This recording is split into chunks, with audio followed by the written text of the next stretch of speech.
नमस्कार दोस्तों, आज हमारे साथ में है हमारे सेठ साहब। तो होता क्या है कि बारिश का मौसम हो जिसमें कड़ाके की बारिश हो रही हो या फिर सर्दी पड़ रही हो जो कड़ाके की पड़ रही हो, तो वहाँ पे हमारे मुंह में है ना पानी आ जाता है कि यार आज तो कुछ गरम गरम तल के खाया जाए।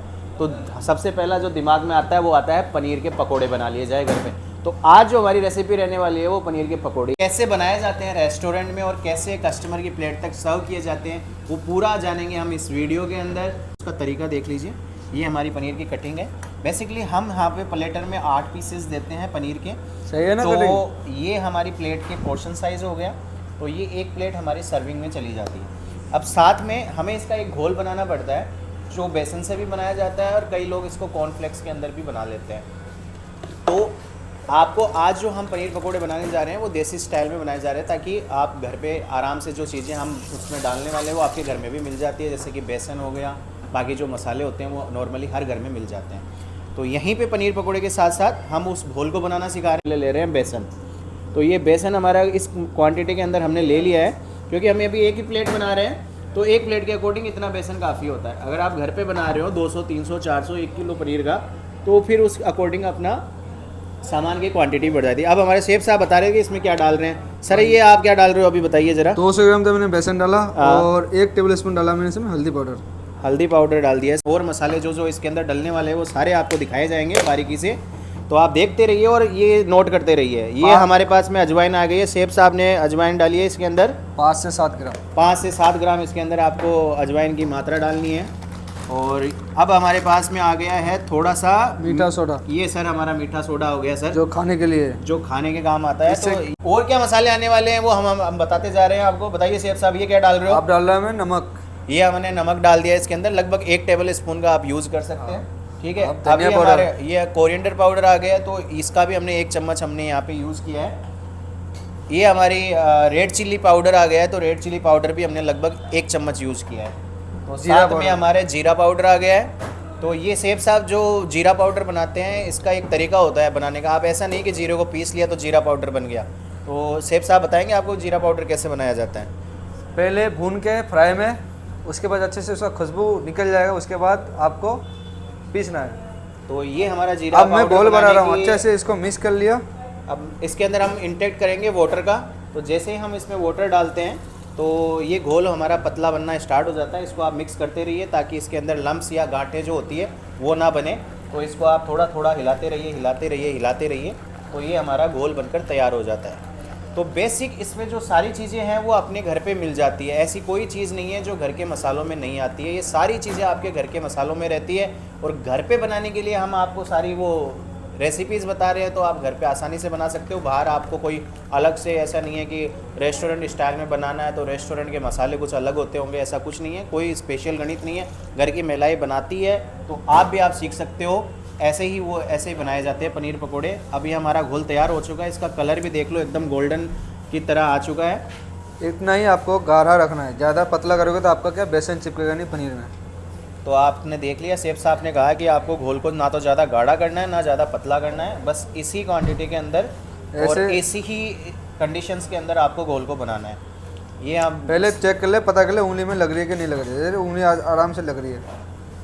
तो ये आपको बता दिया गया है कि इसका घोल कैसे बनने वाला है। तो अभी हमारे पास में पनीर है, घोल है। तो घोल को और पनीर को मिक्स कर देते हैं ताकि ये जो हमारा बेसन का घोल है इसकी कोटिंग हमारे पनीर के ऊपर हो जाए। और पनीर पे कोटिंग होने के बाद में आपका जो मेन काम होता है वो होता है कि आपको एक कढ़ाई लेनी है। उसके ऊपर आपको 1 लीटर से आधा लीटर ऑयल का यूज़ करना है, चाहे वो रिफाइंड हो चाहे आपके घर में कोकोनट ऑयल हो। कोकोनट ऑयल बेस्ट रहता है पर आपको रिफाइंड में करना चाहते हो तो रिफाइंड ऑयल का आप यूज़ कर सकते हो।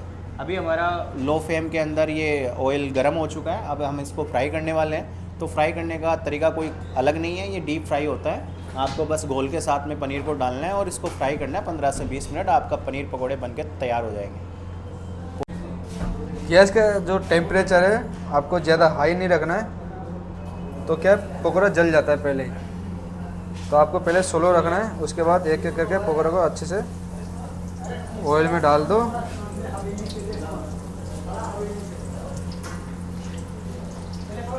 भाई ये सारे पकोड़े हमारे तेल के अंदर जा चुके हैं और अब ये डीप फ्राई होने के लिए बिल्कुल रेडी है। अब जैसे जैसे ये टाइम बीतेगा आपको पता चल जाएगा कि पनीर के पकोड़े एकदम रेस्टोरेंट स्टाइल में बनकर बाहर ऊपर की ओर टेरने लग जाएंगे। तो ये देखो आपका तरीका, ये देखो सेलो फ्राई में ही आपको पनीर के पकोड़े की डिज़ाइन काफ़ी पसंद आने वाली है। इसी तरह से आप अपने घर पे भी बनाइए और अपने मेहमानों को भी खिलाइए और पूरी विंटर का मज़ा लीजिए, क्योंकि अभी फ्राई के आइटम खाने का ज़माना है, क्योंकि काफ़ी कड़ाके की ठंड पड़ रही है।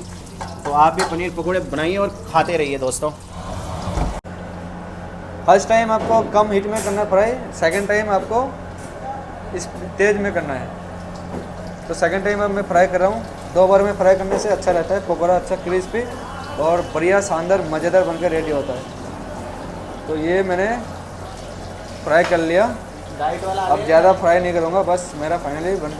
तो ये हमारे पनीर पकोड़े बनकर बिल्कुल रेडी है। तो अब इनको हम बाहर निकाल लेते हैं। मेक श्योर कि जितना भी ऑयल इनके ऊपर है वो सारा आप झाड़ लें, ताकि ऑयल पूरा निकल जाए इनसे और ये एकदम बिल्कुल ड्राई हो जाए। अब ये कस्टमर की प्लेट तक सर्व होने के लिए तैयार है। तो सर्विंग हम किस तरह से करते हैं उसको जानने के लिए आप इस वीडियो में बने रहिए, क्योंकि सर्विंग का तरीका भी थोड़ा अलग होता है। क्योंकि रेस्टोरेंट स्टाइल में आप डायरेक्ट ऐसे प्लेट में नहीं डाल के दे सकते। आप एक अच्छे रेस्टोरेंट के मालिक हो या फिर आप अच्छे रेस्टोरेंट को मैनेज करते हो, तो आपको कस्टमर की प्लेट तक उस चीज़ को कैसे प्रेजेंट करना है वो तरीका भी हम आपको बताने जा रहे हैं। तो ये हमारे पास में पनीर पकोड़े के पोर्शन साइज़ आ गई है, ठीक है। इसमें हम आपको बताएंगे कि कैसे आपको किस डिज़ाइन के अंदर आपको इसको सर्व करना है। तो आप देखते रहिए। देखो ये हमने यहाँ पे कैबेज, शिमला और कैरेट्स को काफ़ी बारीकी से लच्छे के अंदर चॉप किया है और उसको अच्छे से डिज़ाइन के साथ हमने इसमें जमा दिया है। इसके बाद हम पनीर पकोड़े जो हमारे पीसेस के अंदर हमने फ्राई किए थे वो हम इस तरह से डिज़ाइन करके सजा देते हैं, ठीक है। ये अब इतने सर्व होने के बाद में ऐसा नहीं है कि ये कस्टमर तक जाने के लिए बिल्कुल रेडी है। अभी इसके ऊपर हम थोड़ा सा चाट मसाला इसके ऊपर डालेंगे ताकि इसमें थोड़ा सा टेस्ट नमकीन वाला आ जाए। और इसके साथ में हम सर्व करते हैं टमाटो केचप प्लस मिंट की सॉस जो हम खुद बनाते हैं। अगर वो मिंट वाली सॉस की रेसिपी आपको जाननी है तो नेक्स्ट वीडियो में हम वो मिंट की सॉस वाली रेसिपी ही लेके आएंगे। ये देखो हमें लेमन को दे रहे हैं, तो लेमन का देने का तरीका भी देख लीजिए। देखो हम इसको फूल बनाकर सर्व करते हैं। तो ये जो हमारा पनीर पकोड़ा बनके तैयार हो गया है, तो ये हमने कोई कस्टमर के लिए नहीं बनाया था, ये हमने बनाया था आप लोगों को सिखाने के लिए। तो अब ये बनकर तैयार हो चुका है। तो बारीकी से इसके एक एक पीस को मेरे सारे स्टाफ को खिलाऊंगा और उनसे रिव्यू लेंगे कि ये बना कैसा है। तो ये हमारा पनीर पकोड़ा है जो पहले तो मैं ट्राई करने जा रहा हूँ कि वाकई में बना कैसा है। ये दिखने में तो काफ़ी क्रिस्पी लग रहा है, अब खाने में भी उतना ही क्रिस्पी और टेस्टी है कि नहीं है वो मैं खा के बताता हूँ आपको। मोहन एक ले,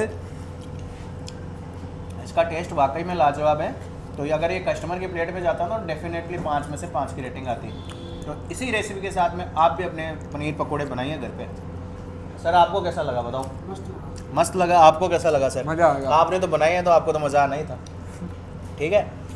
तो इस वीडियो को आप अगर आपको ये रेसिपी अच्छी लगी है तो इस वीडियो को लाइक कीजिए, ठीक है। और आने वाली वीडियोस के अंदर हम आपको और भी नई नई रेसिपीज़ लाते रहेंगे।